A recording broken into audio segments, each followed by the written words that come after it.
Hola, soy Lupita Gómez. Bienvenida a este episodio de Libre para Ser podcast, un espacio en el que hablamos sobre la libertad que viene de estar conectadas con nosotras mismas y nuestra autenticidad para crear un entorno y relaciones sanas que le den significado a nuestras vidas y seamos felices. Yo tenía 7 años cuando me mudé del estado de Sinaloa al estado de Tamaulipas, en la República Mexicana, que es donde yo vivo.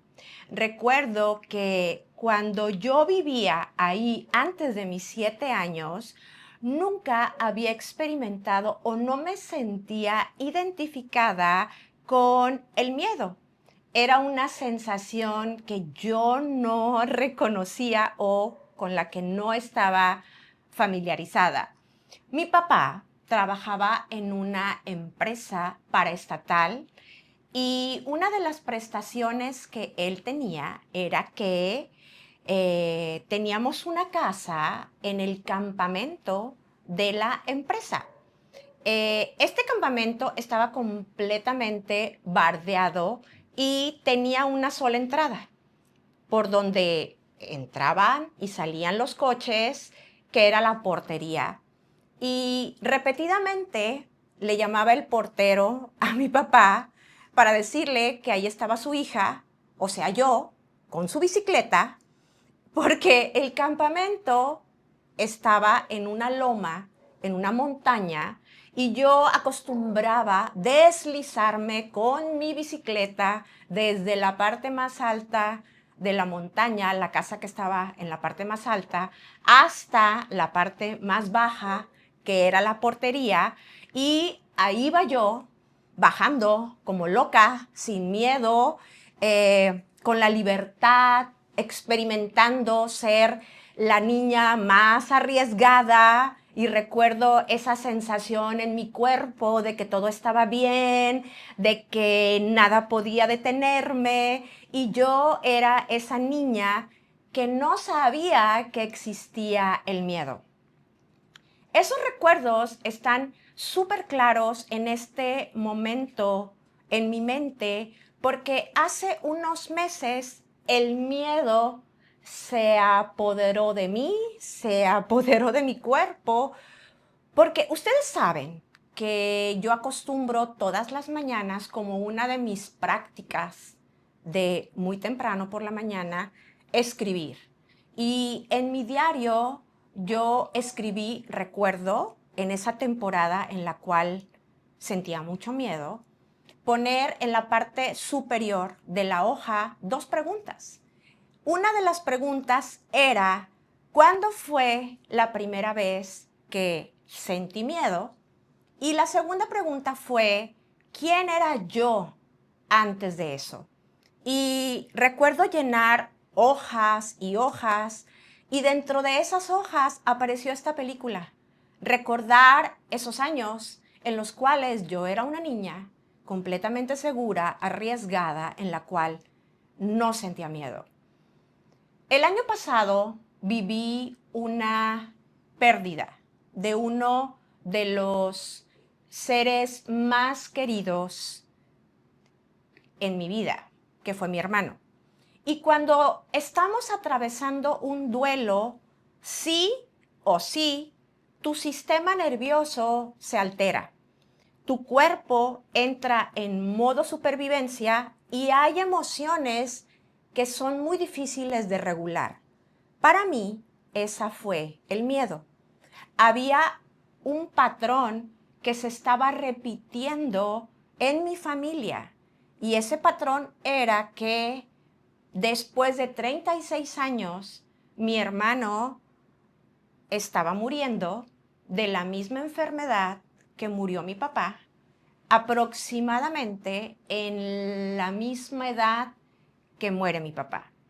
Me tomó varios meses lidiar con esta emoción, y lo que quiero compartir en este episodio es cómo lo hice, cómo me enfrenté a ese monstruo que aparece por las noches y que cada vez se siente más alto, se siente más grande, y que siento que todas hemos tenido que lidiar de vez en cuando con él.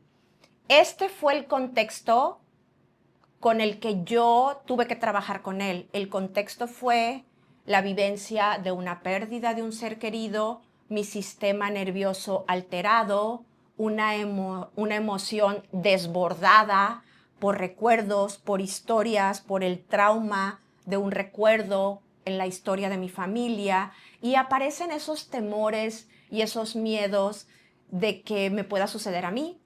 Y este contexto fue el que yo viví, pero esta misma sensación creo que bajo cualquier circunstancia cualquiera de nosotros lo puede vivir, porque esta emoción es una emoción que nadie nos salvamos de experimentarla. Cualquiera la puede vivir, cualquiera la puede experimentar. Es como sentir esa gran barrera que no logras cruzar, que te paraliza y la ves como un escenario en el cual no logras avanzar. Porque lo que sí puedo decirte es que la vida detrás del miedo vale la pena vivirla. Y aquí el punto no es si el miedo va a aparecer, sino cuándo va a aparecer.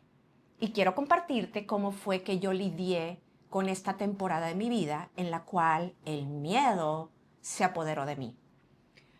Primero quiero empezar hablándote de lo que es el miedo, el concepto del miedo, hablándote de la información básica del miedo.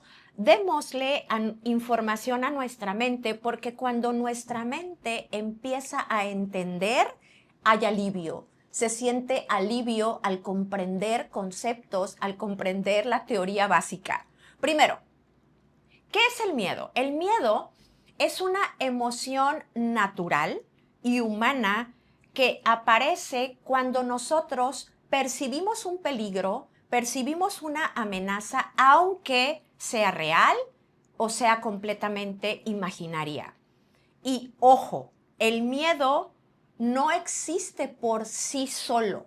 Es consecuencia de un pensamiento o de que yo percibo algo. Es decir, percibo algo con mis sentidos, al percibirlo, mi mente lo interpreta, piensa o viene una idea, y como consecuencia de pensar algo, surge esta emoción que es el miedo. Una emoción es un mensajero, trae información de tu interior y es información que es para ti. Es decir, no es para las personas que están a tu alrededor, no es para todo el mundo en tu contexto, es para ti. Cometemos el error de que sentimos miedo y creemos que toda la gente a nuestro alrededor tiene miedo.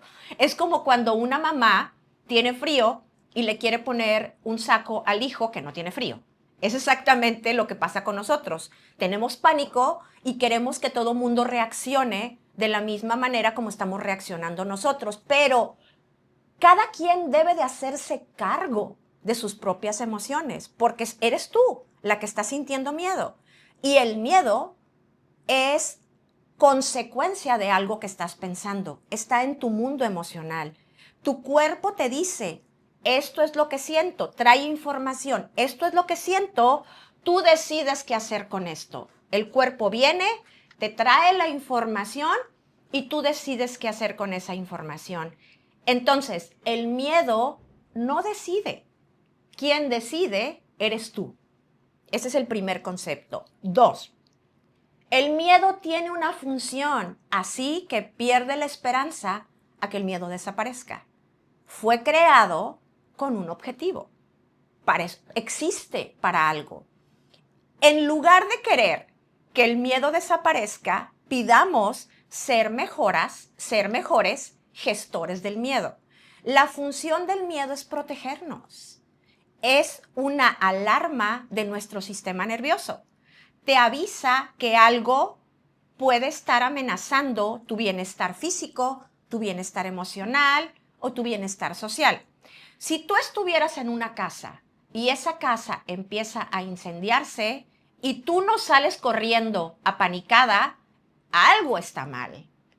Tu sistema nervioso lo que hace es anunciarte que hay algún peligro. El miedo te saca de relaciones que te ponen en peligro. El miedo te empuja fuera de trabajos abusivos. El miedo te alerta frente a personas que pueden dañar tu salud mental. Entonces, el miedo es un excelente asistente. Repito, es un asistente. Quiero que pienses en que tu mente es como un laboratorio mental. El miedo es solamente un técnico de laboratorio. Tiene a su cargo una parte de tu mente, no toda tu mente. Y cuando él hace su trabajo, entonces viene y te trae información de esa parte del trabajo que le toca. La corteza prefrontal, que es la parte de tu cerebro que decide, que gestiona, que toma decisiones, es la supervisora del laboratorio mental. El técnico lo que hace es proporcionar datos, dar información. La supervisora es quien decide qué hacer con los datos, o sea, yo, no el miedo. Concepto número 3. Existen 5 miedos universales que compartimos por naturaleza todos los seres humanos. Y saber que existen y que otras personas lo viven salva. Porque tal vez tú seas una mujer, que seas extrovertida y que compartas con otras personas, con otras amigas, que tienes ciertos miedos. Pero no todas las personas somos así. Por ejemplo, yo soy una persona introvertida, que no comparto tantas cosas.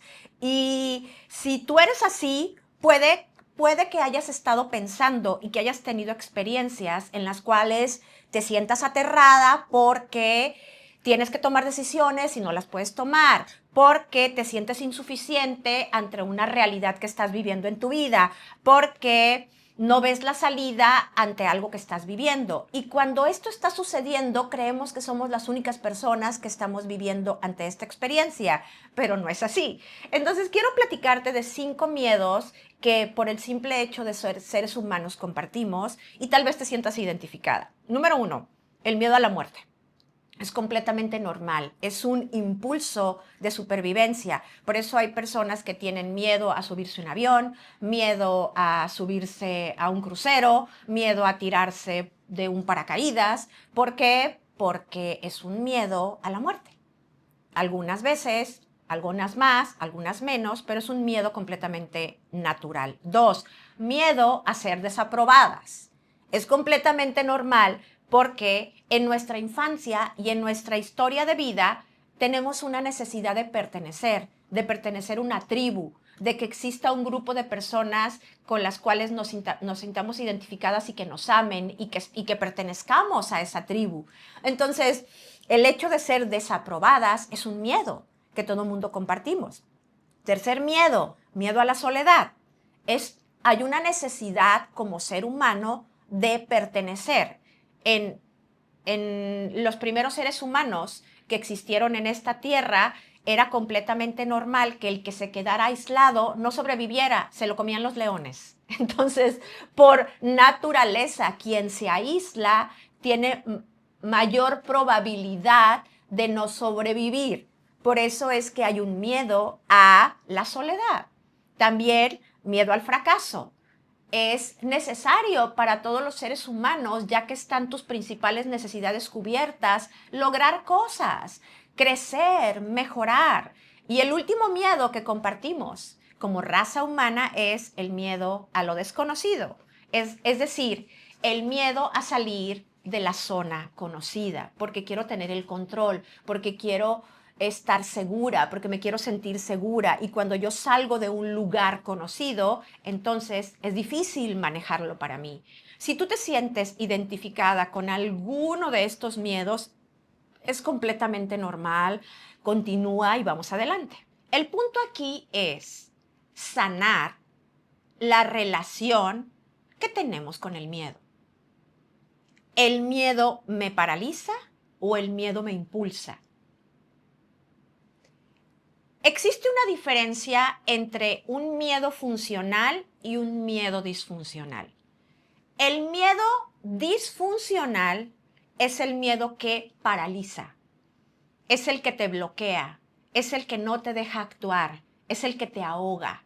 Por ejemplo, amas a tu pareja, amas a tus hijos, pero no puedes abrazarlos, no puedes expresar, no puedes decir te amo, no puedes compartir el amor, te paralizas, simple y sencillamente. Hay personas que tú abrazas y esas personas simple y sencillamente se quedan con los brazos pegados al cuerpo y se les complica demasiado abrazarte porque te paralizas, es miedo.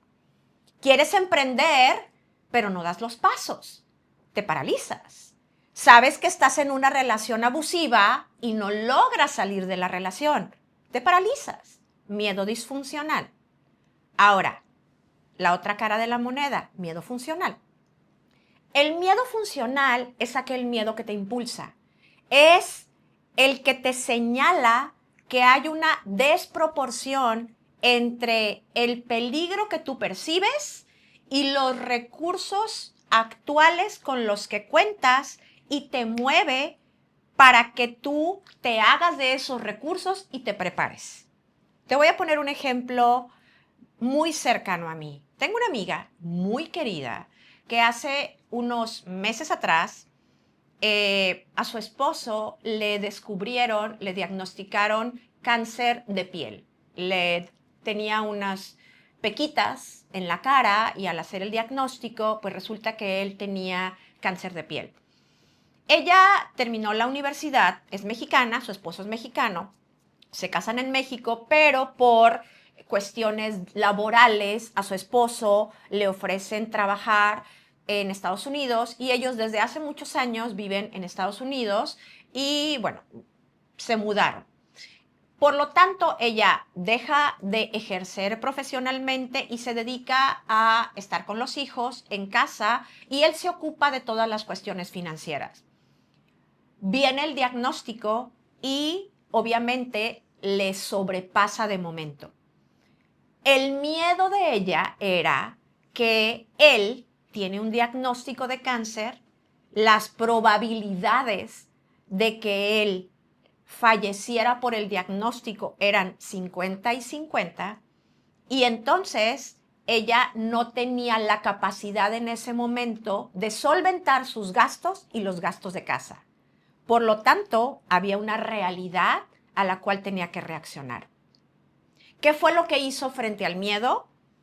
Estudió una carrera técnica, se graduó de la carrera técnica, empezó a hacer sus prácticas, empezó una relación cercana con su supervisora que terminó siendo su socia, abrieron una oficina con un solo cliente, se independizaron, su esposo entró en recesión, gracias a Dios, y ella continúa con la oficina, ya tiene muchos más clientes. Ese es el miedo funcional, el que nos lleva a cortar la brecha entre el peligro que vemos a lo lejos y que nos damos cuenta que hoy por hoy tal vez no estoy lista, tal vez no estoy preparada, pero entonces me muevo en consecuencia para que lo que me toca a mí haga lo posible para que no esté en desventaja con lo que yo estoy percibiendo a futuro. Entonces, como puedes darte cuenta, el miedo es y será parte de nuestra vida. Es y será parte de nuestra vida porque tiene una función.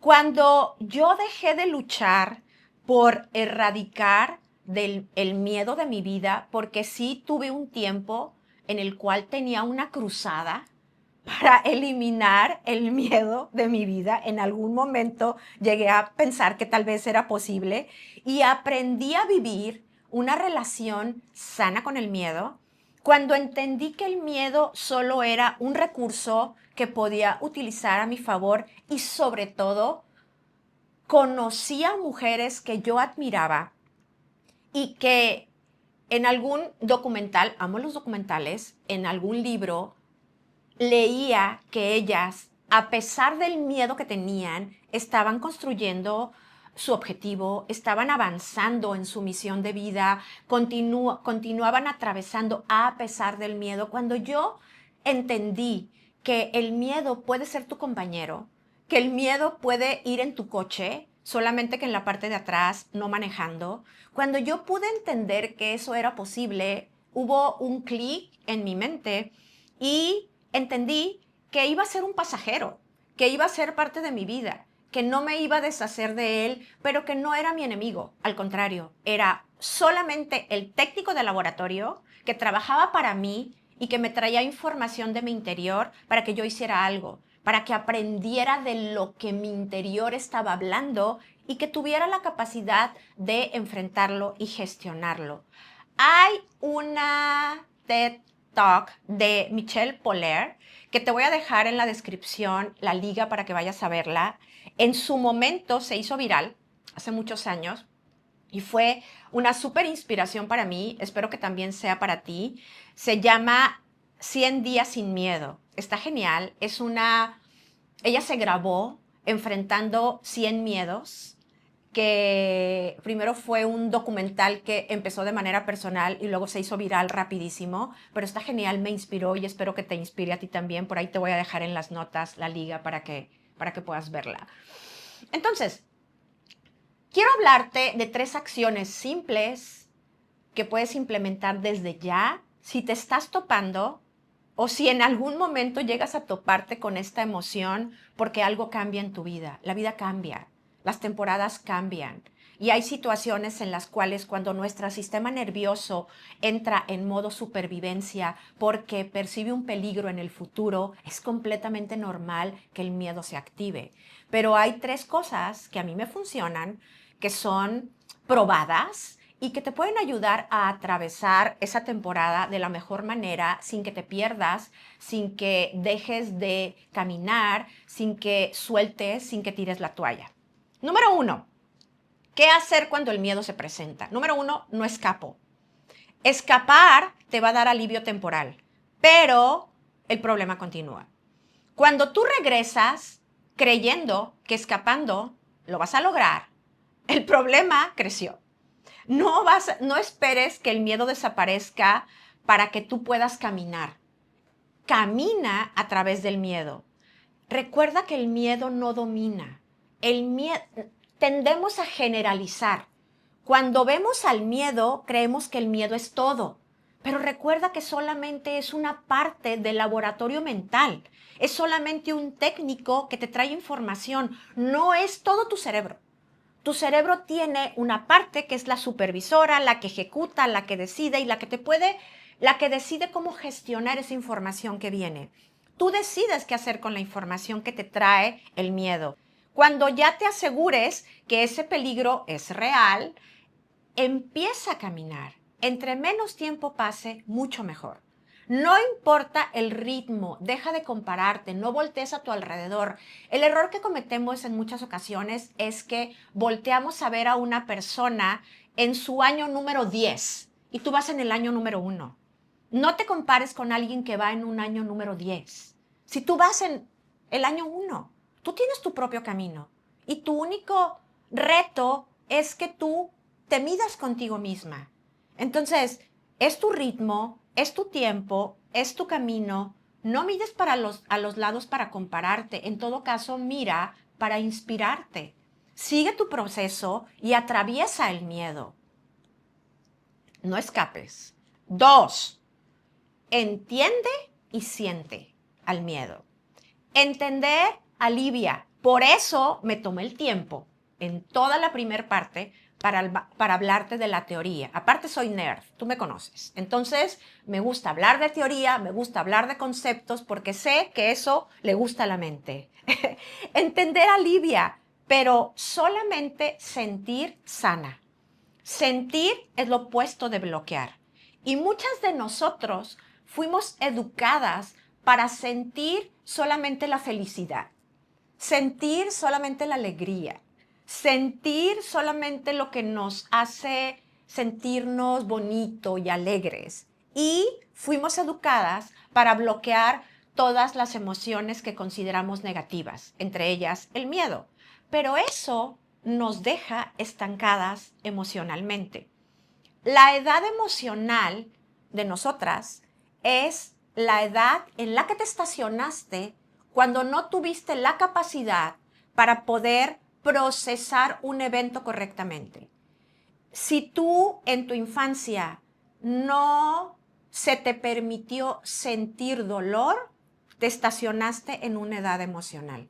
Si tú en tu infancia no tuviste quien te acompañara para decirte, esto se llama miedo, esto se llama enojo, esto se llama ira, esto se llama confusión, si no tuviste ese acompañamiento para que te validaran una emoción, entonces te quedaste estacionada en una edad emocional que no concuerda con tu edad cronológica.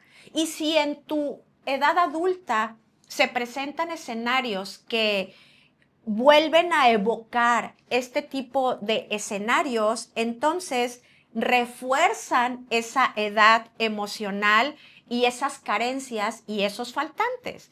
Y por lo tanto, a partir de ahí es que se generan en nosotros este tipo de carencias y nos relacionamos con los demás a partir de ahí. ¿Qué significa? Que si yo soy miedosa, me relaciono con alguien que es valiente. Quiero que se enfrente cosas que yo no logro enfrentar. Pero así no funciona la vida. No siempre vas a tener a alguien que resuelva la vida por ti. Entonces, no solamente hay que entender el miedo, hay que sentir el miedo. Trabaja en agrandar tu capacidad para sentir tus emociones. Al principio se puede sentir abrumador, pero puedes crecer esa capacidad cuando conscientemente la trabajas. ¿Cómo lo puedes hacer? Respirando. Hay diferentes técnicas de respiración para quedarte en el presente, porque cuando sentimos miedo, lo que queremos es correr y lo bloqueamos. Entonces, si te quedas en el presente suficiente tiempo para sentir el miedo, puedes hacerlo respirando. 2, meditando. 3, presencia plena. Es decir, ¿qué significa meditar o quedarte en presencia? Es decir, observar lo que piensas y observar cómo te sientes. 3, tercera cosa que hago frente al miedo. Lo cuestiono. Cuestiona al miedo las veces que sea necesario, porque de esa manera vas a establecer nuevos cableados en tu cerebro. ¿Cómo lo puedes cuestionar? Número 1, ¿este miedo es vigente? Te voy a poner el ejemplo mío. El miedo que surgió en mi vida es porque se repitió un patrón. Mi padre muere de cáncer, mi hermano muere de cáncer. Se murieron aproximadamente en la misma edad. Entonces, automáticamente en mi mente fue, me voy a morir. Me voy a morir de cáncer. Fue automáticamente lo que vino a mi mente. ¿Es un miedo vigente? No, no es un miedo vigente. Porque mi papá se murió hace 36 años. ¿Es real? Te puedes hacer esa pregunta. ¿Estoy 100% segura de que tengo cáncer en mi cuerpo? No, no estoy 100% segura de que tengo cáncer en mi cuerpo. ¿Qué parte de esta realidad me toca a mí? Ok, me toca checarme, me toca alimentarme correctamente, me toca hacer ejercicio, me toca descansar, me toca ser responsable con mi salud, me toca ir a mis chequeos cada año. Eso es lo que me toca a mí. No me toca ser Dios, no me toca decidir cómo me voy a morir, no me puedo pelear con esas cosas, no me puedo meter en ese departamento, no me puedo angustiar por cosas que yo no puedo resolver, pero sí puedo decidir qué me toca a mí y ser responsable por esas cosas. Otra manera de cuestionar al miedo es, si no hago nada, recuerdan que anteriormente hablé del miedo funcional, que era acortar la distancia entre el peligro que yo veía y los recursos que hoy tenía, entonces reaccionar en consecuencia. Ok, si no hago nada, estoy viendo el peligro al futuro, si no hago nada, ¿a dónde me lleva? Respóndete. Si me muevo, ¿a dónde me lleva? Respóndete. Y al final, ¿quién elijo ser en esta realidad? Respóndete. Y cuando tú vas cuestionando estos supuestos que vienen a tu mente, porque el miedo, cuando tú no lo cuestionas, no se queda solamente en la información que te trae, sino que hace un relato de como la mejor película de Disney que te puedes imaginar, o no sé quién más, el director que te guste, hace la mejor película con los mejores personajes y ya está creando la película de fantasía más grande. Cuestiónalo. Porque al momento de cuestionarlo y desbaratar sus argumentos es cuando puedes ver la realidad de lo que estás viviendo. En la descripción de este episodio te voy a dejar un libro de trabajo con mis notas extraídas de este episodio, dentro de los cuales, en cada uno de estos apartados, te voy a dejar algunos ejercicios para que puedas hacer y para que puedas ejercitarte y practicar con estos 3 puntos que te estoy proponiendo. La acción siempre despeja el miedo. Y cuando no sepas qué hacer, te recomiendo que recuerdes a esa niña en la bicicleta. Todas fuimos una niña en bicicleta. Todas nos arriesgamos. Todas tuvimos en nuestra infancia un lugar en el que nos sentíamos superpoderosas. Recuerda a la niña en la bicicleta, la que bajaba en la loma sin miedo, creyendo que lo podía hacer todo en la vida, porque esa niña sigue en ti y sigue en mí. Lo único que te recomiendo es que le permitas subirse nuevamente y bajar esa loma. Yo te veo en el próximo episodio. Hasta luego.